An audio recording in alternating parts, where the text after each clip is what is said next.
한 청년이 죽었습니다. 농민들은 의적이 고귀한 죽음을 맞이했다 말하고, 언론은 독립투사가 전사했다 보도하고, 또 경찰은 테러리스트가 사살되었다고 발표했어요. 어떤 호사가는 그가 죽지 않았다는 의혹도 제기합니다. 마피아들은 그저 침묵할 뿐이죠. 20세기 중반 얼떨결에 냉전의 최전선에 놓이게 된 시칠리아의 젊은 산적 살바토레 줄리아노의 이야기예요. 1922년 살바토레 줄리아노는 이탈리아의 시칠리아 섬 몬텔레프레 마을에서 태어났습니다. 대부분 시칠리아 주민의 생활은 매우 열악했지만 줄리아노 집안은 미국에서 일했던 아버지 덕분에 그나마 사정이 괜찮았어요. 엄청 여유롭지는 않아서 줄리아노는 초등학교를 중퇴하고 아버지의 일을 도왔습니다. 2차 세계대전이 한창이던 1943년 여름, 시칠리아의 연합군이 상륙하면서 파시스트 정권이 붕괴하게 되는데요. 농번기에 벌어진 전쟁으로 인해 시칠리아의 식량 상황은 최악으로 치달았고, 연합군 군사정부는 배급제를 실시합니다. 당연히 배급만으로는 부족해서 섬 전역에서 암시장이 유행하게 되는데, 식량의 70%가 이곳을 통해 공급되었어요. 이 암시장은 마피아들이 장악했고 온갖 범죄의 온상이 되었죠. 연합군 군사정부는 불법 행위를 단속하고 치안을 유지하기 위해 파시스트 정권 수족이었던 무장경찰 카라비니에리의 권한을 유지했습니다. 그런데 이들의 급여가 부족해 암시장으로부터 뇌물을 받는 행위가 만연했죠. 뇌물을 건넬 여력이 없던 영세업자들만 단속 대상이 되었어요. 20살 줄리아노 역시 생계를 위해 암시장으로 가는 청년 중 한 명이었죠. 그러던 어느 날 줄리아노가 암시장에서 2포대의 곡식을 구입해 집으로 돌아가는 길에 카라비니에리의 단속에 걸리고 맙니다. 줄리아노는 곡식을 넘겨주며 한 번만 눈 감아달라고 빌었지만 씨알조차 먹히지 않았어요. 경찰이 한눈을 판 틈을 타 줄리아노가 도주를 시도하면서 총격전이 벌어졌고, 카라비니에리 대원 한 명이 총에 맞아 사망하고 맙니다. 줄리아노도 총상을 입었어요. 범죄자가 된 줄리아노는 아주 긴 도피 생활을 시작하게 되죠. 당시 시칠리아에선 별로 특별한 일이 아니었습니다. 줄리아노는 산속으로 숨어든 수많은 무법자 중 한 명에 불과했죠. 카라비니에리는 총적을 감춘 줄리아노 대신 그와 친한 마을 사람들과 줄리아노의 아버지를 체포해 감옥에 가두는데요. 이에 분노한 줄리아노는 감옥을 습격해 마을 주민 8명을 탈출시켰어요. 그중 6명이 줄리아노의 도주에 합류하게 되죠. 오래전부터 공권력과 중앙정부를 불신하던 주민들은 파시스트의 주구였던 카라비니에리를 혼내준 줄리아노를 영웅으로 여겼어요. 이후 줄리아노 일당은 도피 자금을 벌기 위해 본격적인 강도활동을 시작합니다. 강도단은 오직 부자만을 노렸는데요. 의적 이미지를 얻을 목적이 컸지만 시칠리아의 빈부격차는 극심해 부자 말고는 노릴 대상도 없었습니다. 줄리아노는 강도와 납치를 벌일 때 매우 신사적인 태도로 유명했어요. 인질들에게 좋은 음식을 주고 지루함을 달래기 위해 함께 책을 읽고 필요한 약도 구해주었죠. 풀려난 인질들을 통해 갖가지 미담이 퍼져나갔습니다. 줄리아노의 후원자가 되는 납치 피해자들도 있었어요. 또 훔친 재물과 식량을 가난한 사람들에게 나눠주고 자신에게 우호적인 마을에서 시장가 몇 배의 가격으로 보급품을 구매했죠. 줄리아노는 좋은 이미지와 법 집행기관에 좀처럼 협력하지 않는 시칠리아 주민들의 전통 덕분에 경찰의 추적을 쉽게 피할 수 있었습니다. 줄리아노는 협력자에게는 관대했지만 배신자와 밀고자는 잔인하고 냉정하게 제거했어요. 여러 이유에서 주민들이 카라비니에리의 동향을 줄리아노에게 소상히 알려줘 도주 중에 역으로 무장경찰을 공격하기도 했죠. 일부 농민은 높은 급여를 준다는 말에 줄리아노 갱단에 합류했습니다. 공권력에 대한 줄리아노의 대담한 저항은 이내 시칠리아 전역에서 화제가 됩니다. 사람들은 그를 산유의 왕이라고 부르며 영웅으로 추앙했어요. 그가 마피아 멤버였다는 주장도 있는데 당시 납치 몸값 협상이 대체로 마피아를 통해 진행되었기 때문에 줄리아노와 마피아의 일정 부분 연관성은 확실하지만 그가 마피아 정식 멤버는 아니었다는 주장이 유력합니다.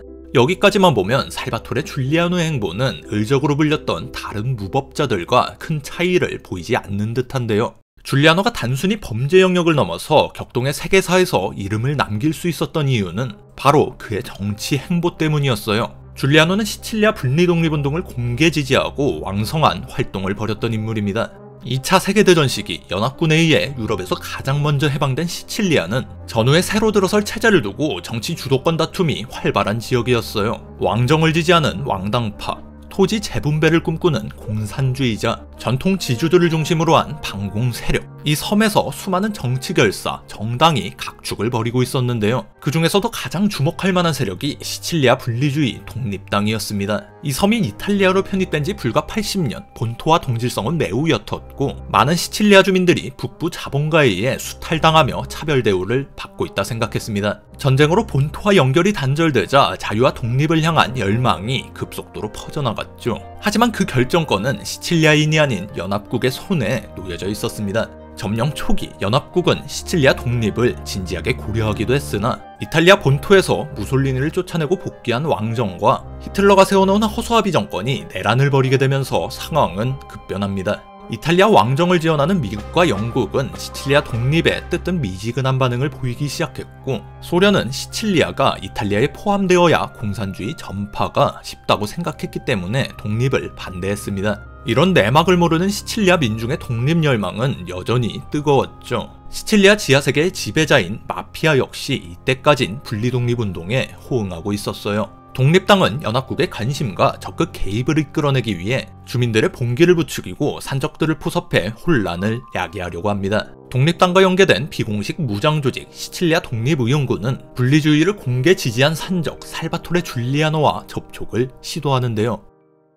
의용군은 그에게 당장 무기와 탄약을 지원하고 독립 후 그동안 벌인 무법행위 사명과 고위 직책을 약속했어요. 이를 받아들인 줄리아노는 시칠리아 독립의용군 대령으로 활동을 시작합니다. 이때쯤 줄리아노의 어린 시절 친구인 가스파레 피시오타가 합류했는데 둘은 때려야 뗄 수 없는 관계였고, 줄리아노는 결핵을 앓고 있는 피시오타를 살리기 위해 어려운 도피 생활 중이었음에도 거액을 들여 스트랩토마이신을 구해줬다는 일화가 유명합니다. 이후 가스파레 피시오타는 줄리아노의 오른팔로 활약하게 되죠. 독립의용군 합류로 줄리아노의 위상은 급격히 상승하는데요. 이제 그가 벌이는 일은 단순한 무법행위가 아니라 전쟁 활동의 일환으로 여겨졌어요. 또 민중 영웅을 영입한 독립의용군의 사기는 하늘을 찔렀고 많은 지지자가 합류하게 됩니다. 매번 싸움에서 승승장구하는 줄리아노는 국제적인 유명 인사가 되어 해외 언론에서 수많은 인터뷰가 쇄도했어요. 이런 시칠리아 독립 세력의 약진에 이탈리아 정부는 큰 우려를 나타내는데요. 무솔리니가 거꾸로 매달리고 이탈리아 본토의 상황이 정리된 뒤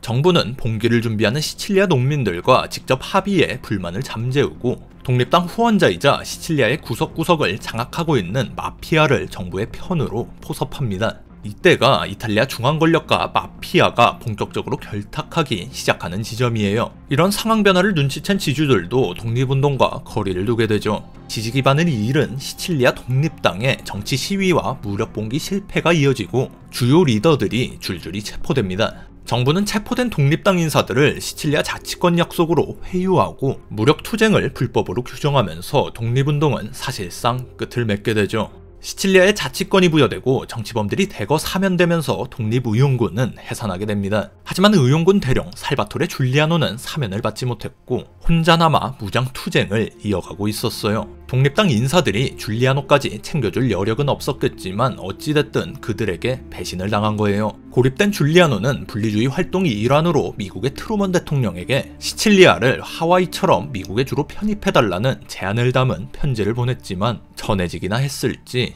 지원 세력이 사라지자 줄리아노 일당은 생존을 위해 예전과 같은 강도, 납치 범죄를 다시 벌이기 시작합니다.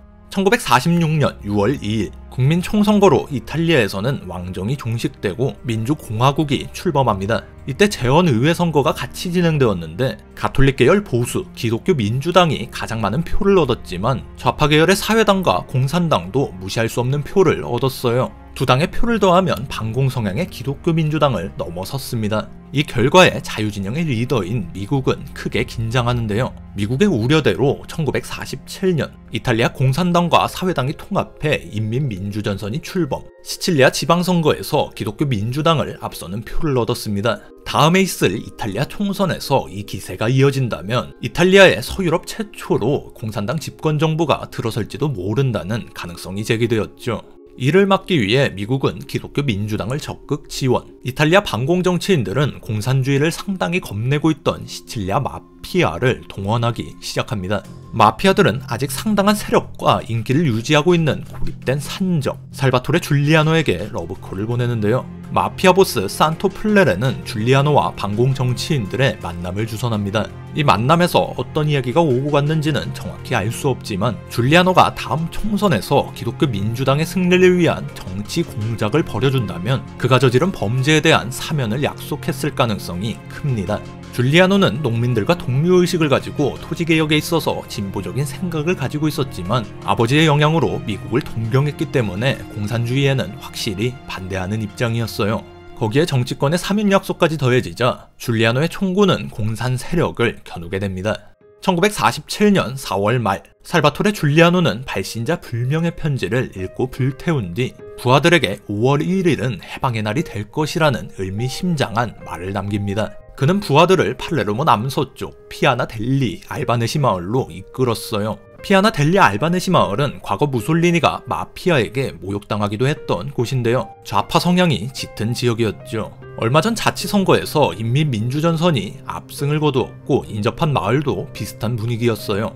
이곳과 주변 마을 사람들은 매년 5월 1일 각 마을 사이에 위치한 고원 분지 포르텔라 델라 지네스트라에서 노동절 축제를 개최합니다. 특히 1947년에는 자치선거에서 공산 세력이 승리한 일을 축하하고 결을 다지는 행사가 될 예정이었죠. 축제 당일 수천 명의 농민이 포르텔라 델라 지네스트라에 모여들었습니다. 모두 들떠있는 상태였죠. 그런데 알바네시 마을 공산당 서기가 축제에 막을 올리는 연설을 시작하자마자 날카로운 기관총 소리가 울려 퍼졌습니다. 그리고 사람들이 피를 흘리며 쓰러졌어요. 산 기슭에 숨어있던 살바토레 줄리아노 갱단의 발포였습니다. 총격은 15분 동안 지속되었고 11명의 민간인이 사망, 그중 4명은 미성년자였어요. 부상자는 33명에 달했습니다. 이 사건을 포르텔라 델라 지네스트라 학살로 부릅니다. 그 충격은 시칠리아를 넘어 이탈리아 전역을 뒤흔들었죠. 이탈리아 노동연맹은 학살에 항의해 총파업을 선포, 공산당 지도자들은 이탈리아 전역에서 집회를 통해 학살을 규탄했습니다.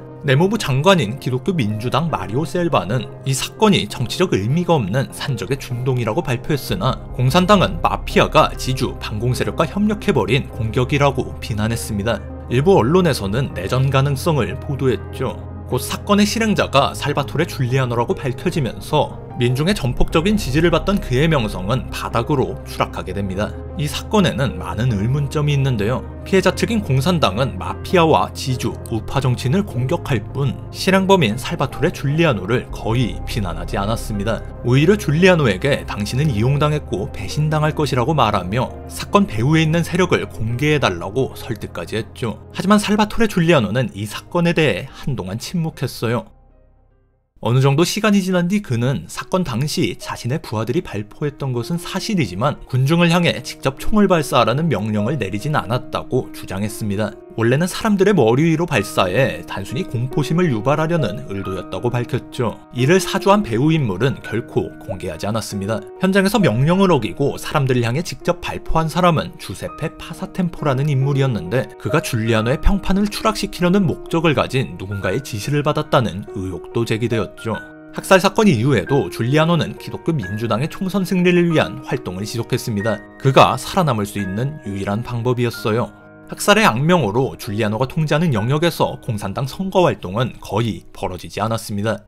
1948년 4월 20일 드디어 이탈리아 총선이 치러집니다. 전후 세계의 운명을 결정한 선거 혹은 이탈리아 역사상 가장 더러운 선거로 여겨지는데요. 미국 CIA는 모든 수단을 동원해 기독교 민주당의 승리를 지원했고 소련 역시 인민민주전선을 위한 공작에 힘썼습니다. 온갖 흑색 선전이 난무했죠.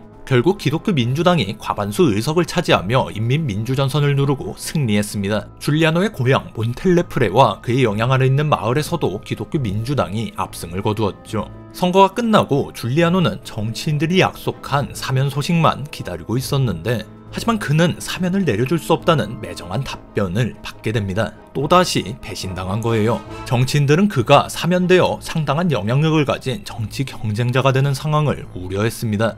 또 그가 학살 사건 범인이라고 밝혀진 마당에 마땅한 사면의 명분도 없었죠. 이탈리아 정부는 이용 가치가 사라진 줄리아노에 대한 대대적인 검거 작전을 시작합니다. 줄리아노는 남아있는 후원자 의리를 지키는 일부 권력자의 호의로 브라질의 해외 도피가 가능했지만 자신을 배신한 이들에 대한 복수를 할 생각이었는지 시칠리아에 남기로 결정했어요. 1948년 7월 줄리아노 일당은 마피아 보스 산토 플레레를 살해합니다. 줄리아노와 정치인들의 연결을 주선한 인물이죠. 산토 플레레 조직이 줄리아노의 움직임을 경찰에 흘리고 있다는 이유였어요. 그리고 줄리아노는 자신에게 정치 공작을 사주하고 사면 약속을 어겼다며 마리오 셀바 장관과 기독교 민주당 정치인들을 비난하는 편지를 신문사에 연달아 보냈어요. 11월 25일에는 지네스트라 학살 사건 때 기관총을 잡았던 주세페 파사템포의 시체가 발견됩니다. 줄리아노는 고립된 상황에서도 납치와 강도로 충분한 수입을 벌어들였고 여전히 강성한 세력을 유지했습니다. 줄리아노 도적단과 경찰, 카라비니에리의 충돌이 여러 차례 발생해 수많은 사람이 목숨을 잃었어요. 1949년 8월 줄리아노 검거가 지지부진한 상황에서 시칠리아 경찰 책임자 치로 베르디아니는 다른 방식을 시도하는데요. 마피아의 주선으로 베르디아니는 줄리아노와 직접 만남을 가질 수 있었습니다. 베르디아니는 자수를 이끌어내기 위한 만남이라고 밝혔지만 훗날 줄리아노 측근들이 밝힌 바에 의하면 베르디아니는 줄리아노에게 미국으로 도피를 제안했다고 합니다. 줄리아노가 고립된 상황에서 선전하고 있었지만 안정된 국가 권력을 상대로 패배하는 일은 시간 문제였어요. 그런데 이런 협상 제안은 줄리아노에게 어떤 카드가 남아있다는 소리였죠. 줄리아노가 자신이 벌인 수많은 정치 공작에 대한 마피아, 고위 정치인의 지시 증거를 가지고 있었다는 설이 유력하게 전해지고 있습니다. 줄리아노가 아무 대책 없이 권력자들의 주구 노릇을 했을 리가 없겠죠. 기독교 민주당이 힘겹게 권력을 장악했지만 그 뒤에 얽힌 추악한 진실들이 밝혀지면 이탈리아 전국은 다시 혼란에 빠질 게 분명했습니다. 줄리아노는 미국으로 도피 제안을 거부했어요. 아직 복수가 끝나지 않았다고 여겼는지 시칠리아에 자신의 역할이 남았다고 생각했는지 알 수는 없어요. 도적단이 처한 상황은 악화 일로를 걸었고 더 이상 큰 규모의 조직을 유지할 수 없게 되자 줄리아노는 떠나고 싶은 부하들에게 돈을 지어주고 시칠리아 탈출을 도왔습니다. 그의 곁에는 친구 가스파르 피시오타를 비롯한 소수 단원만이 남게 되었죠. 이들은 최후의 저항을 시작합니다. 우선 시칠리아 기독교 민주당 정치인 베르나르도 마타렐라와 유력한 마피아 보스 칼로제로 비지니에 대한 납치를 시도하지만 삼엄한 경호에 걸어막혀 실패하고 말죠. 1949년 8월 19일에는 벨로람프에 주둔한 경찰 부대에 기습을 감행합니다. 습격당한 경찰을 돕기 위해 카라비니에리 기동대대 소속 병력 60명이 급하게 파견되는데요. 그런데 이 상황은 줄리아노 일당이 파놓은 함정이었고 파견 트럭이 지나가는 광산에서 폭발이 일어나 8명의 카라비니에리 대원이 사망, 10명이 부상을 당합니다. 부상자 중엔 새로운 시칠리아 치안 담당자 참전군인 출신 우고 루카 대령도 있었어요. 바로 정부는 이 우고 루카 대령을 도적진압군 사령관으로 임명, 휘하에 2,000명의 병력이 배정되죠. 루카 대령은 줄리아노를 철저히 고립시키는 작전을 진행합니다. 우선 신문사에서 줄리아노의 편지를 게재하지 못하도록 조치해 도적단의 시민대상 선전 활동을 봉쇄하죠. 그리고 줄리아노의 부모님과 고향 마을 사람 상당수를 도적과 내통 혐의로 감옥에 가둡니다. 또 줄리아노가 활동하는 범위를 70개 구역으로 나눠 구역당 20명의 병력을 배치, 모두 사복을 입혀 장기간 체류시켰고 마을 사람들과 좋은 관계를 유지하게 했습니다. 마피아들도 여기에 합세하라는 지시를 받았어요. 이들은 줄리아노 일당이 나타나면 가차없는 공격을 가했죠. 여태까지 120여 명의 경찰, 카라비니에리 대원이 줄리아노 일당에게 살해당했지만 우고 루카 대령의 작전이 시작된 이후엔 한 명의 사망자만 발생했어요. 1950년에 들어서면서 줄리아노 도적단 멤버가 하나둘 체포돼 겨우 6명만 남게 됩니다. 이후 줄리아노의 소식이 뚝 끊기자 세간에선 그가 베르디아니의 제안을 받아들여 미국으로 도피했다는 소문이 퍼졌습니다. 그런데 1950년 7월 5일 시칠리아 남쪽 도시 카스텔베트라노에서 살바토레 줄리아노의 시신이 발견됩니다. 줄리아노의 모친이 아들의 신원을 확인했고 그가 카라비니에리 부대와 조우에 전투를 벌이던 중 우고 루카 대령의 부관 페란제 대위에게 사살되었다는 정부의 공식 발표가 이어졌죠. 하지만 이 발표는 금방 부정됩니다. 실제로는 도적단 내부 배신이 있었고 줄리아노를 살해한 배신자는 그의 막역한 친구이자 마지막까지 남은 동지 가스파레 피시오타였어요.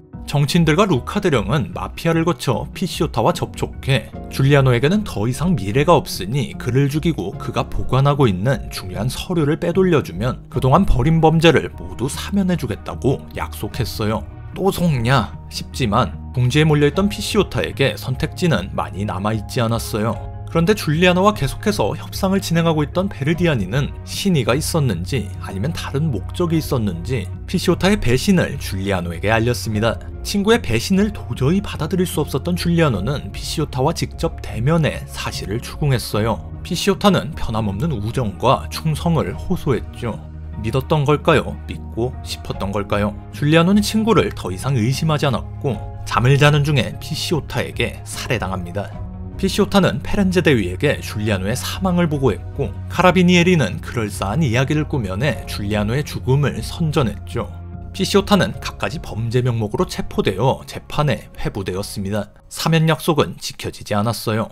줄리아노가 죽기 전 1950년 6월부터 열린 포르텔라 델라 지네스트라 학살 사건 재판은 줄리아노의 경력에 대한 폭넓은 조사로 이어졌습니다. 가스파르 피시오타는 이 재판의 증인으로 출석, 자신이 살바토레 줄리아노를 살해했고 이것은 마리오 셀바 내무장관의 지시였다고 밝혔습니다. 도적 진압군 사령관 우고 루카 대령과 협력했다고 주장했죠. 그리고 줄리아노에게 포르텔라 델라 지네스트라 학살 사건과 일련의 정치 공작을 지시한 인물들은 시칠리아의 유력 귀족 지오반니 프란체스코 알리아타 왕자, 기독교 민주당 정치인 베르나르도 마타렐라, 또 내무장관 마리오 셀바였다고 폭로합니다. 그리고 줄리아노가 이와 연관된 20여 장의 서류를 가지고 있었다고 증언했죠. 하지만 서류를 비롯한 증거의 종적은 묘연했어요. 팔레르모 재판부는 베르나르도 마타렐라 알리아타 왕자에게 무죄를 선고했고 마리오 셀바 내무장관에게는 아무런 일도 일어나지 않았습니다. 판사는 학살을 명령한 더 높은 권위자가 없으며 줄리아노와 그의 도적단만이 책임이 있다고 판결을 내렸죠. 피시오타를 포함한 12명의 피고인에게 종신형이 선고되었습니다. 오늘날까지도 포르텔라 델라 지네스트라 학살의 배후는 명확하게 밝혀지지 않고 있습니다. 가스파르 피시오타는 줄리아노 살해 혐의에 대한 재판을 기다리며 줄리아노의 행적과 죽음에 대해 자신이 알고 있는 진실을 말하겠다고 선언합니다. 그는 이런 자신의 생명이 위험하다는 점을 잘 알고 있었습니다. 음식에 독이 있는지 테스트하기 위해 참새를 길들여 키웠으며 어머니가 집에서 가져온 음식 외에는 아무것도 먹지 않았죠. 1954년 2월 9일 아침, 피시오타는 평소처럼 커피를 타 마셨는데 갑작스럽게 복통을 호소하며 발작을 합니다. 바로 교도소 의무실로 이송되었지만 40분 만에 사망하게 되죠. 부검 결과 그가 독약 스트리크닌을 섭취했다고 밝혀집니다. 대형견 40마리를 죽일 수 있는 양이었다고 해요. 경찰은 마피아와 정치인들을 배우로 보고 수사했지만 아무런 증거를 찾아낼 수 없었고 그 누구도 재판에 회부되지 않았습니다. 이후 수년에 걸쳐 줄리아노와 피시오타 사건 관련자들의 미스테리한 죽음이 이어지죠. 피시오타가 독살당한 바로 다음 날 마리오 셀바 내무장관은 이탈리아 수상으로 취임했습니다. 살바토레 줄리아노의 삶 전반은 불명확한 부분과 수많은 의혹으로 가득 차 있습니다. 때문에 월명기지에 살아있다는 오스트리아인 히모씨만큼이나 무수한 이야깃거리, 음모론을 낳게 되었죠. 그가 나치 독일이 심은 간첩이라는 주장도 있었는데 주류 학계에서는 부정된 이야기입니다. 일부 사람들은 그가 시칠리아에서 탈출해 튀니지를 거쳐 미국으로 도망쳤다고 말했습니다. 죽은 사람은 대역이었다고 말이죠. 이런 의혹에 2010년 10월 28일 줄리아노의 관을 다시 꺼내 DNA를 친척들과 비교했는데 시신이 살바토레 줄리아노가 명확하다는 결론이 나왔어요. 2차 세계대전 이후 온갖 이념의 각축이 벌어지던 시칠리아 섬에서 얼떨결에 혹은 필연적으로 냉전의 최전선에 서게 된 청년 살바토레 줄리아노. 그의 활동은 시칠리아를 넘어 이탈리아 그리고 유럽 전역에 영향을 미쳤습니다. 마피아와 이탈리아 정부의 깊고 오래된 유착관계를 설명할 때 빼놓을 수 없는 인물이기도 하죠. 정의를 갈망하는 낭만적인 의적, 농민사회의 영웅 혹은 학살자, 독립운동 지도자, 권력 엘리트들에게 이용당한 순진한 도구. 그가 살았던 시대만큼이나 파란만장했던 살바토레 줄리아노의 삶은 수많은 소설과 영화 그리고 오페라로 재구성되어 전해지고 있습니다.